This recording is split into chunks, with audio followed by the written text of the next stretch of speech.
আসসালামু আলাইকুম প্রিয় ভিউয়ার্স, আপনারা অনেক ধরনের কমেন্টস করেন এবং সবগুলো কমেন্টসের একসঙ্গে উত্তর দেওয়া হয় না।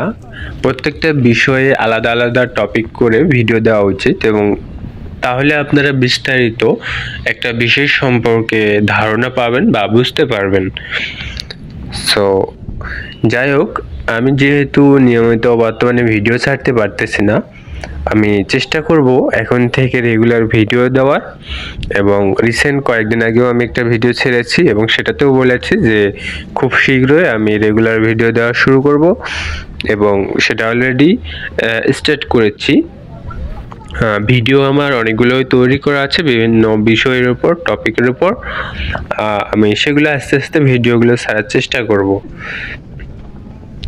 সো বেসিক যে আপনারা কিছু বিষয় নিয়ে প্রশ্ন করেছেন, আমি শর্টকাট কিছু এগুলোরই অ্যান্সার দেব। আশা করি ভিডিওটি স্কিপ না করে ফুল ভিডিও দেখুন। প্রথমে যে বিষয়টি বলতে চাই যে যারা ডকুমেন্টস বর্তমানে জমা দিয়েছেন ইউএসএতে আসার জন্য, বিশ্বের আপনারা অনেক দেশে যাওয়ার জন্য প্রসেসিং করেন, কিন্তু কিছু কিছু মানুষের স্বপ্ন থাকে অনলি ইউএসএ, শুধু আমেরিকায় প্রবেশের জন্য। কারণ এই দেশ বিশ্বের মধ্যে নাম্বার ওয়ানে রয়েছে এবং উন্নত বলেন, মানুষের স্বপ্ন বলেন, সব দিক থেকেই এখানে স্বপ্ন পূরণ করা যায়। সো এই জন্য আমি আপনাদেরকে বলছি যে আপনারা যে যে বিষয়ের উপর আমাকে কোশ্চেন করেছেন, আমি এই বিষয়টিতে শর্টকাট বোঝানোর চেষ্টা করব। সো অনেকেই বলেছেন যে বর্তমানে পরিস্থিতি কেমন ইউএসএতে, বর্ডার হয়ে কি প্রবেশ করতে পারছে, বৈধভাবে কীরকম প্রসেসিং চলতেছে বা কতটা ইজিলি প্রবেশ করা যাচ্ছে। আমি যদি এক্সাম্পল হিসেবে কিছু বলি, আপনারা সকলেই জানেন পরীক্ষার প্রশ্ন যদি কঠিন হয়, শিক্ষকরা সেটি সহজভাবেই খাতাটা কাটার চেষ্টা করে এবং পরীক্ষা যদি প্রশ্ন যদি খুবই সহজ হয়, সেক্ষেত্রে অনেক হার্ডভাবে খাতাটি কাটার চেষ্টা করে। ঠিক সেমভাবেই বর্ডার এরিয়াতে যেহেতু বর্তমান কঠিন, ডিটেনশনগুলোতে আগের তুলনায় অনেক কঠিন হয়েছে, সেই তুলনায় ইজিলি বৈধভাবে ইউএসএতে প্রবেশ করার অনেক সহজ হয়ে গিয়েছে। সো আপনারা যারা যোগ্য রাখেন বা যোগ্য ব্যক্তি আছেন ইউএসএতে প্রবেশ করার মতো, তারা অবশ্যই ভিসা পাবেন। কিন্তু অবশ্যই ইউএসএতে প্রবেশ করার জন্য, সেটা ট্যুরিস্ট হোক বা ওয়ার্ক পারমিট হোক, আপনাকে যোগ্য ব্যক্তি হতে হবে। যে যে রুলসগুলো আছে সেই রুলসগুলো ফলো করতে হবে। এই নিয়ে বিস্তারিত আমার ভিডিও ছাড়া আছে, কোন কোন ব্যক্তিরা খুব সহজেই ইউএসএতে প্রবেশ করতে পারবে। যদি সে বেকারও হয় বা তাকে কি কি প্রমাণ করতে হবে, সেই বিষয়গুলো নিয়ে বিস্তারিত ভিডিও ছাড়া আছে।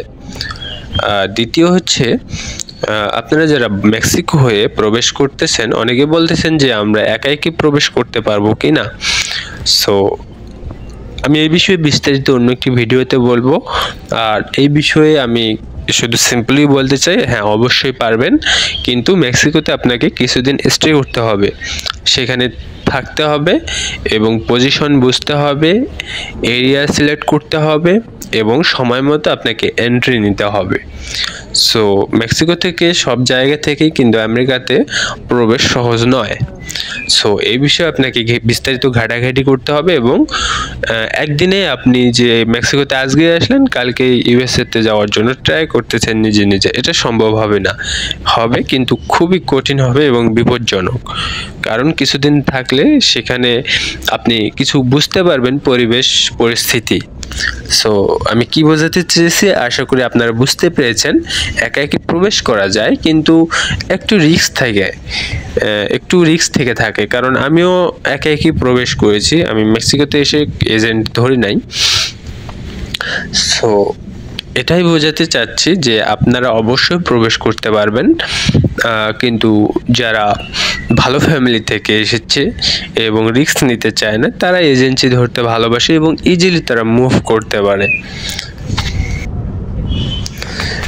আরও অনেক ব্যক্তি আমাকে প্রশ্ন করেছেন যে ভাই, যারা মধ্যপ্রাচ্যে আছে বা যারা সেখানেও ভালো বেতন পায়, তারা কি ইউএসএতে আসার জন্য চেষ্টা করবে? সো আমি তাদের উদ্দেশ্যে বলবো, যদি আপনারা মধ্যপ্রাচ্যে থাকতে ভালোবাসেন বা আপনার সব চাহিদা যদি সেখানকার ডিমান্ড, আপনার স্বপ্ন যদি পূরণ হয়, তাহলে আপনি ওখানেই থাকতে পারেন। কারণ এখানে আসার পর এখানে সব স্বপ্ন যেমন ইজিলি পূরণ হয়, কিন্তু এখানে আসাটাও কঠিন। অনেকে সাকসেসফুল অর্জন করতে পারে, অনেকে পারে না। সো এজন্য আমি বলতে যাচ্ছি যে আপনারা যদি ওখানে আপনাদের স্বপ্নগুলো পূরণ হয়, তাহলে সেই দেশেই থাকুন, সেই দেশের স্বপ্নগুলো পূরণ করার চেষ্টা করুন। আর যদি মনে করেন যে না, এর থেকে আমার বেটার লাইফ প্রয়োজন, তাহলে ভালোভাবে আপনারা চেষ্টা করুন বৈধভাবে এন্ট্রি করার জন্য। আর যদি সব বৈধভাবে প্রসেসগুলো আপনাদের জন্য বন্ধ থাকে, তাহলে আপনারা ইলিগালিভাবেই ট্রাই করতে পারেন। কারণ আমেরিকাতে বেশিরভাগ মানুষজন অবৈধভাবেই প্রবেশ করে। সো এখানে আসলে যেমন মধ্যপ্রাচ্যে আপনারা অনেকে বলেছেন যে 2-2.5 লক্ষ টাকা মাসে বেতন পায়, এরাও কি আমেরিকাতে গেলে তাদের স্বপ্নগুলো পূরণ হবে? সো এই বিষয়ে যদি আমি বলতে চাই, তাহলে আমি বলবো যে আমেরিকাতে 7 লক্ষ, 8 লক্ষ, 15 লক্ষ, ইভেন মাসে 30 লক্ষ টাকাও ইনকাম করা সম্ভব। মিনিমাম এখানে $7,500 বা $7,000 প্লাস ইনকাম করে। অনেক মানুষজন আছে যারা মাসে 1 কোটির উপরে ইনকাম করে। সো এটাই বোঝাতে চাচ্ছি যে আমেরিকাতে আসলে বেতন নিয়ে বা পরিশ্রম করলে সফলতা আসে, এটা অবশ্যই, এটা নিশ্চিত থাকতে পারেন। এবং আরেকটি বিষয়, সেটা যারা ইউরোপে আছেন বা আমেরিকাতে আছেন, তারা খুব সহজেই সেটেল হতে পারে, এই সুযোগ সুবিধাটা থাকে। আর সেটেল হলে তারা ফ্যামিলির সকলকে নিয়ে আসতে পারে, রক্তের সম্পর্ক যারা। আর এখানে আপনি সেটেল হওয়ার পর ইচ্ছা করলে দেশেও থাকতে পারবেন এবং ইচ্ছা মতো এখানে ঘুরতেও পারবেন, কোনো সমস্যা হবে না। তো যাই হোক প্রিয় ভিউয়ার্স, এই সকল বিস্তারিত তথ্য নিয়ে আমি আলাদা আলাদা ভিডিও দেওয়ার চেষ্টা করব। এবং সেই পর্যন্ত সকলে ভালো থাকুন, সুস্থ থাকুন। এবং আমি খুব শীঘ্রই নেক্সটে ভিডিও তৈরি করব, এক একটা বিষয় তুলে ধরব, আলাদা আলাদা ডিফারেন্ট ভিডিও করব, এতে করে আপনাদের বুঝতে সুবিধা হবে।